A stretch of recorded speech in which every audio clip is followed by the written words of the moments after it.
Hello friends, আজকে তোমাদের সামনে ঘুগনি নিয়ে এসেছি কী করে করতে হয়। তো আমি মটরটাকে আগে থেকে ভিজিয়ে রেখে দিয়েছি। আমার মটরগুলো একটু হয়ে গেছে। তারপরে আমি প্রেশার কুকারের মধ্যে একটু নুন দিয়ে সেদ্ধ করব। আমি 3টে সিটি মারলেই আমার হয়ে যাবে। আমার এই মটরটা সেদ্ধ হয়ে গেছে। আর এই ফাঁকে আমি কড়াইটা বসিয়ে দিয়েছি। কড়াই গরম হয়ে গেছে। এখন কড়াইতে একটু তেল ঢেলে দেবো। ব্যাস,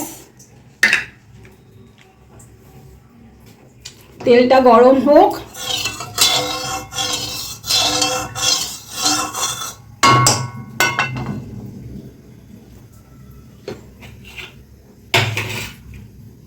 এই সময় আমি একটা তেজপাতা দিয়ে দেবো, দারচিনি দিয়ে দিলাম,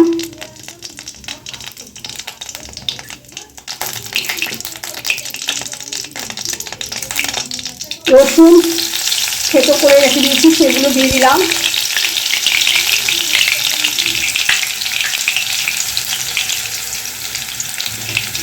এরপরে এখানে আমার পেঁয়াজ কাটা আর কাঁচা লঙ্কা কাটা আছে, দিয়ে দিচ্ছি।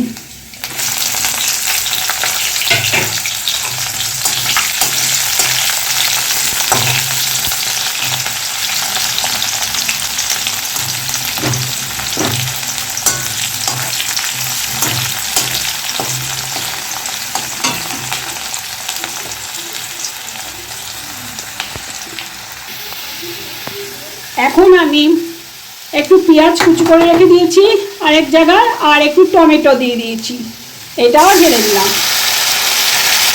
একটু সয়া সস ঢেলে দিচ্ছি, বেশি না, 1 চামচ।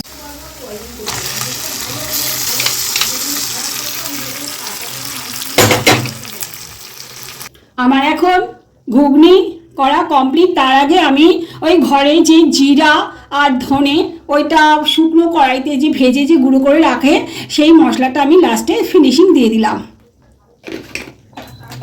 আর আপনারা যদি আমার এই রেসিপিটা যদি পছন্দ করেন তাহলে লাইক, শেয়ার, কমেন্টস ও সাবস্ক্রাইব করতে ভুলবেন না। নেক্সট ভিডিওতে আবার আপনাদের সাথে দেখা হবে। বাই।